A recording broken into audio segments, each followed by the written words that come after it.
Olá, alunos do nono ano, aqui estou mais uma vez para a nossa aula de História. Hoje continuaremos com os conteúdos do segundo bimestre. Em nossa aula anterior, fiz uma apresentação sobre os conteúdos que nós iremos estudar nesse segundo bimestre. Passei a atividade para vocês sobre os movimentos de Canudos e Contestado. Gostei muito da atividade que vocês me enviaram, vocês fizeram um texto bem elaborado sobre as questões colocadas. Hoje irei utilizar das questões que nós fizemos na nossa aula anterior, para assim darmos início à nossa aula de hoje, e também falarei um pouco sobre o cangaço. No final, passarei a nossa atividade, que será também com base em uma pesquisa que vocês irão realizar em suas casas, ok? Então, gente, vamos então aos nossos slides para termos uma melhor apresentação do que nós queremos estudar hoje.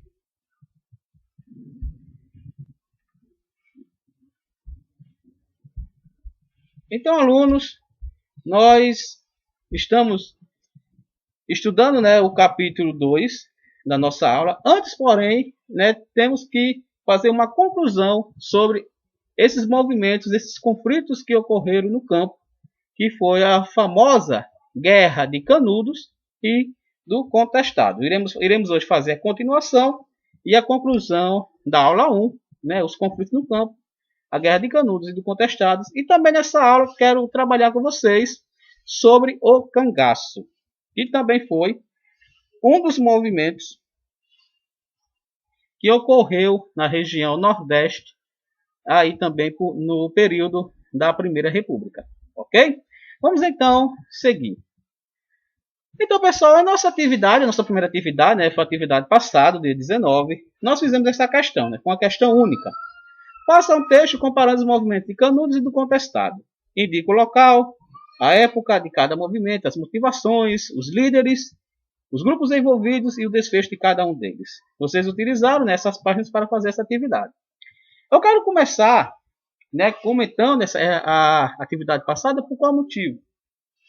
Canudos era uma cidade no estado da Bahia, um povoado no estado da Bahia, que teve por protagonista Antônio Conselheiro. Antônio Conselheiro, ele era um missionário, um andarinho, um andarinho, aquele que saía caminhando, fazendo pregações, fazendo missões. Só que também ele era advogado. E ele era contra a República e a favor da monarquia. Diversos fatores contribuíram para que Antônio Conselheiro criasse uma revolta no povo e acendesse na cabeça das pessoas que a monarquia era a correta e a república não prestava, Alguns fatores como, o rei é escolhido por Deus, não é isso? A república são pessoas escolhidas pelo povo, então já tira a autoridade de Deus para colocar um líder do povo. Então, Antônio Conselheiro tinha essas visões. Ele era contra o casamento civil, era a favor apenas do casamento religioso. Então, diversos fatores vão contribuir para que Antônio Conselheiro se juntasse diversas pessoas ao seu favor, já que ele era um pregador, um missionário, as pessoas o procuravam, Esses movimentos que surgiram em Canudos e Contestados são chamados de movimentos messiânicos. Por conta disso mesmo, por conta desses os dois líderes que levaram à frente esse movimento, serem pessoas de segmentos religiosos, que tinham pregações religiosas, não necessariamente de igrejas. Antônio Conselheiro, sim, tinha afeição ao catolicismo, era católico, mas nesse momento ele como se afasta da Igreja Católica e cria então aquele povoado chamado a cidade de Belo Monte, uma cidade que juntou diversos sertanejos, diversas pessoas que foram morar na cidade de Belo Monte. E lá teve aquela guerra, a guerra que é chamada Guerra de Canudos.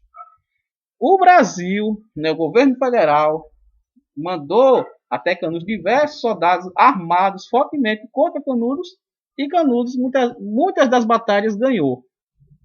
Canudos vivia uma relação econômica entre eles, quase como que, vamos se chamar de comunismo, entre aspas, ok? Por quê? Era uma relação que eles trabalhavam e distribuíam o que o que produzia na agricultura entre si. E eles tinham uma boa relação entre as cidades vizinhas, né? O comércio entre as cidades vizinhas. Então, vocês trabalharam bem essa atividade, ok? Vamos então dar início, dar continuidade, né? O conflito no campo, guerra de Canudos e Contestado. O início da República no Brasil é marcado por diversos acontecimentos que geraram o estopim das revoltas populares. Diversos acontecimentos como o regime político e eleitoral excludente, exploração no trabalho camponês, lei de interesses privados e não coletivos, o próprio afastamento da monarquia e etc.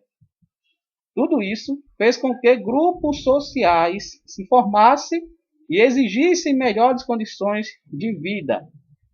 Lembra, né, que a gente falou que no início da República no Brasil, a República foi implantada no Brasil com base em interesses particulares, com base em interesses privados. Interesse de quem?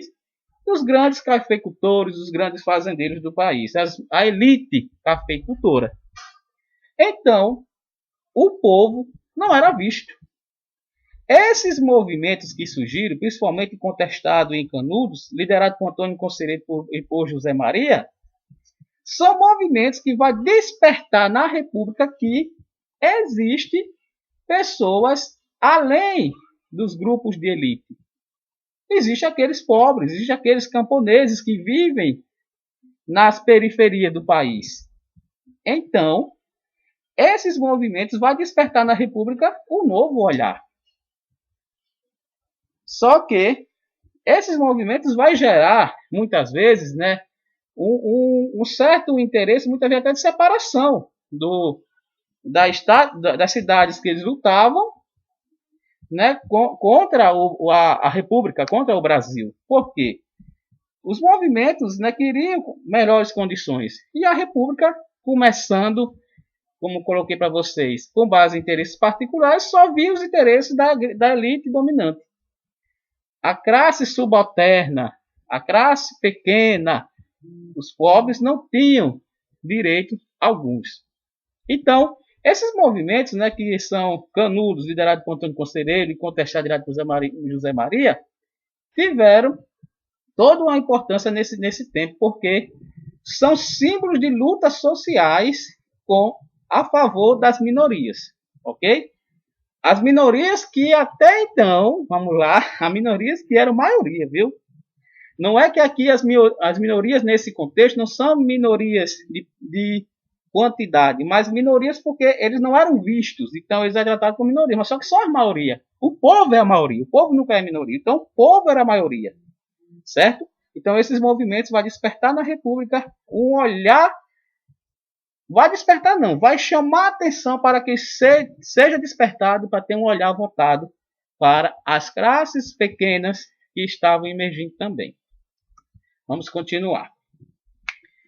Além desses movimentos que surgiram, né, além do messianismo, outra forma de expressão das tensões sociais no campo, especialmente no sertão nordestino, foi o cangaço. Esse é o nome que foi dado à ação de bandidos armados que entre os anos de 1870 e 1940 percorriam o sertão nordestino, promovendo assaltos e atacando fazendas e estabelecimentos comerciais. Despertavam medo e exerciam fascínio sobre os camponeses, que se sentiam, de certa forma, vingados por eles, dos desmandos dos grandes proprietários de terra. O cangaço, pessoal, foi um movimento também que surgiu também no Nordeste. Um desse famoso grupo de cangaceiros está o grupo de Lampião. Lampião, ele foi um dos cangaceiros que dominou por mais de 20 anos o seu grupo e comandou o Nordeste com o seu grupo de cangaço. Ok? Os cangaceiros, para muitos, são chamados de bandidos, para outros são chamados de heróis. Né? Uns discutem as relações do cangaço, como é que se dava essa relação do cangaço. Por quê? Entre o povo, como está colocado aqui, ó, despertavam medo e exercia fascínio sobre os camponeses, que se sentiam, de certa forma, vingados por eles dos demandos dos grandes proprietários de terras. Ou seja, vocês lembram que a gente estudou sobre o coronelismo, né? Os coronéis, de uma certa forma, mantinham o povo a seus pés com base na relação de favor, com base no assistencialismo, né? E muitas vezes obrigando-os a voltar. Os cangaceiros, eles invadiam as terras dos fazendeiros. Então, os camponeses às vezes diziam coisa boa, aí Lampião está roubando a fazenda de fulano. Então, de uma certa forma, os cangaceiros despertavam no povo uma sensação uma satisfação, porque eles roubavam daqueles que oprimiam eles. Só que também, esses cangaceiros muitas vezes invadiam cidades, roubavam as cidades. Então, é contraditório dizer se eles eram os bandidos, se eles eram os Robin Hoods, né? Que roubavam do rico para dar para o pobre. E isso existe essa contradição, ok? Então, Lampião, ele está aqui nessa imagem aqui, né? Nós vemos a figura de Lampião junto com Maria Bonita e alguns do seu bando, ok? Lampião e seu bando de cangaceiro. Então, vamos fazer uma leitura aqui. O mais conhecido dos cangaceiros foi Virgulino Ferreira da Silva, o Lampião, nascido em Serra Talhada, no sertão de Pernambuco. Depois de ingressar no cangaço, Lampião formou seu próprio bando e liderou por quase 20 anos. Em 1938, o bando de Lampião foi localizado pela polícia na fazenda de Angicos, no sertão do estado de Sergipe. Lampião, sua companheira Maria Bonita e mais 9 cangaceiros foram mortos e decapitados pela polícia. Por que Lampião foi morto e decapitado pela polícia? Houve uma caça ao cangaço. Né? No período mais ou menos de 1930, começa essa caça a Lampião. A polícia, né, que eles chamavam de macaco, chamavam de... Né, os policiais, a polícia que percorria e perseguia Lampião, certo? Perseguiu Lampião durante muito tempo. Então, em 1938, conseguiram invadir a fazenda de Angicos, onde Lampião estava lá estabelecido, por meio de uma traição, né, de um fazendeiro que entregou a localidade de Lampião, e Lampião foi morto. Lampião foi morto, decapitado, e a cabeça de todos os cangaceiros que estavam com Lampião foram expostas no meio da cidade, para que todos vissem e não viesse mais atrever a ir contra a República. A morte de Lampião foi para dizer ao povo que nós não toleramos mais nenhuma espécie de banditismo social, nenhuma espécie de movimento que irá contra a República. E aquele que for contra a República vai acontecer o que aconteceu com Lampião. Então, Lampião ele foi caçado mesmo, Lampião e todo esse grupo que vocês veem aí na figura, além de outros cangaceiros, foram caçados e mortos pela polícia, ok? Gente, para a atividade de hoje, a nossa segunda atividade de história, nós iremos fazer a leitura desse cordel. É um trecho pequeno do cordel e iremos também responder umas questões que eu irei mostrar para vocês daqui a pouco. Vamos fazer aqui a leitura. Muitas são as histórias em torno do cangaço, de heróis a bandidos, de bandidos a heróis, mas todas concordam com o fato desse grupo ter sido e ficado na história, registrando e contradizendo versões. Para a nossa atividade, vamos ler um breve trecho de um cordel. Em seguida, responderemos algumas questões sobre o mesmo e faremos uma pesquisa em casa, observando o que será pedido. Vamos fazer a leitura desse cordel, ok? Vocês vão fazer a leitura desse cordel, você pode tirar o print ou copiar no caderno, ok? Depois que vocês fazerem a leitura desse cordel, aqui é um trechinho pequeno de um cordel, tá bom? Nós vamos então para essa atividade aqui, ó. Questões de atividade. O cordel é uma expressão de arte do povo nordestino. Nele se expressa a cultura, a religiosidade e tantas histórias, ora do imaginário do cordelista, ora das histórias reais. Observe as questões a seguir. No trecho, Virgulino, um trecho do cordel, ok? No trecho, Virgulino então nascia, com Cristo teve em comum os pais José e Maria. Em seguida diz, mas por força da justiça, com Cristo não parecia. Aí você vai responder, o que esse texto de cordel nos apresenta de Lampião? Vocês vão ler aquele texto de cordel, né? E naquele trecho de cordel que eu apresentei a vocês, está essa frase aqui, ó. Virgulino então nascia, com Cristo teve em comum os pais José e Maria. Em seguida diz, né? Tem outra frase assim, mas por força da justiça, com Cristo não parecia. Então, o que esse texto de cordel nos apresenta de Lampião? Eu quero que vocês discutam, leiam aquele texto e façam a sua resposta aqui. Questão 2. Em casa, faça uma pesquisa com seus pais, avós ou algum conhecido mais velho. Faça as perguntas a seguir e anote as informações que lhes passaram. Letra A. O que o senhor sabe sobre o tempo dos cangaceiros? B. Para o senhor ou a senhora, eles eram bandidos? C.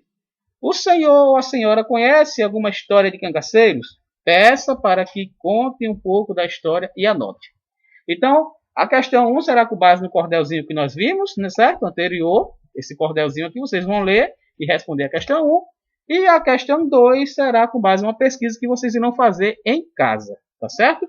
Então, essa pesquisa, vocês vão fazer essas perguntas para uma pessoa mais velha. Faça as 3 perguntas e faça um textozinho, anotando o que eles irão colocar, tá bom? Então, pessoal, essa será a nossa atividade. Espero que vocês façam bem. Pesquisem em casa, converse com seus avós, converse com os seus pais sobre essa questão. Anote, faça um pequeno texto de anotações e apresente depois com a foto, tá bom? Estarei aguardando. Fiquem com Deus, se cuidem e até a nossa próxima atividade.